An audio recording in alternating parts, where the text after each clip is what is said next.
And so, like, what would be your advice for someone who's, looking, they've got a skill, they want to monetize it by getting clients and obviously running that agency model.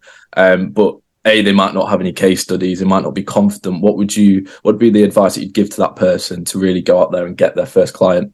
Yeah, well, I think it really just comes down to taking action. Like, I feel like so many people get in their own head. They're scared of what other people think. They're scared to, actually go out and fail. Like, a lot of times, like, you're not going to be successful, like, right off the bat. You may, struggle to get clients for months like I did. But usually you don't make anything happen if you don't take action. So that's like the first thing, is just actually make something happen, go take action. As far as not having like case studies, obviously everybody starts at zero, right? So like what I did, especially for, the beginning, is instead of charging people, I just provide as much value as I could, just give them as much value. So that's almost like a no-brainer. They want to give me like a testimonial or like a result video.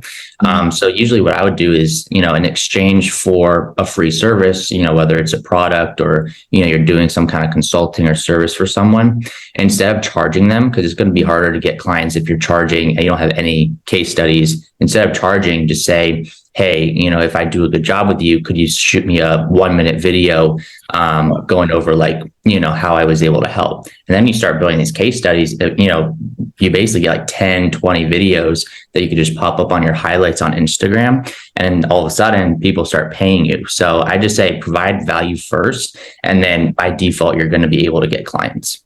So almost like a free trial in a sense. Exactly. Yeah. Yeah, no. And I guess in terms of like outreach, like how do you go about outreaching as well? Because that's also a key factor. Yeah. Well, I mean, step one is just figure out who you're actually helping, because a lot of people, they think they're helping everybody. And if you help everybody, you're really helping nobody. So I say kind of like figure out a specific like target, almost like avatar, in the back of your head for like who you're actually helping. So let's say, for instance, with me, let's say I'm helping like 18 to 25-year-old male entrepreneurs, primarily in the US or the UK. You want to kind of pinpoint like specifics so that when you're searching for people on Instagram or on social media, you know exactly who you're targeting.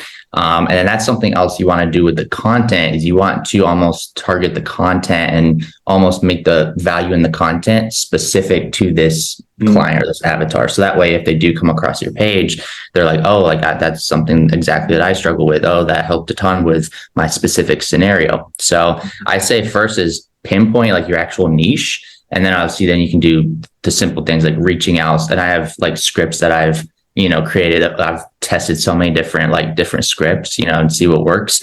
But you definitely want to keep it short and don't sell right off the bat. You just want to kind of make a connection, if that makes sense. Before we get back into the video, I thought we'd just have a quick word from our sponsors, and all you e-commerce brand owners will absolutely love this. So we all know in e-commerce that 60 seconds is democratizing pricing. With fair and flexible price options on an exit intent, Shopify users can turn back up to 49% of their targeted users, which is just incredible.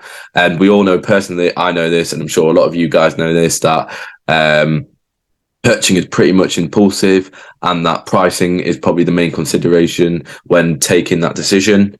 And with the support of 60 seconds, you can find the most optimum pricing for each of your clients, and that will encourage them to be more open to your brand. So you'll not only see a rise in your profit margins, but also that key brand loyalty, which is just so crucial.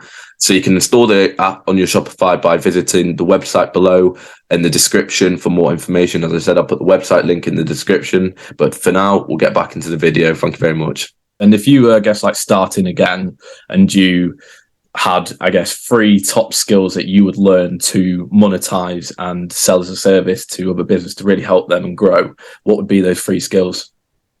That's a good question. I mean, I think one is like editing. Like, I think sometimes people don't know how to create decent looking content. So like maybe learn how to use Canva, or even just delegation. Like, I think if you can't figure out how to do something well yourself, I'd say like the second tip is delegation, whether that's video editing. Like, I have a buddy who edits all my videos because he does a better job than I do. So, video editing, delegation with like responding to messages. I think that's another key, is just having like help, being able to delegate. I think that's a good skill. And as far as a third skill, I mean, I feel like being able to talk, in front of camera, I think is a really good skill. And that's something that even I struggled with early on. But going back to kind of taking action, you just have to get started. You just have to put out that first video, because if you can build this, repetition and this consistency with putting yourself in front of camera, it'll build confidence in like every area of your life. So I would say step 3 is, or like the third one would be just putting yourself in front of camera and being able to be confident, making a video of yourself and posting that out there.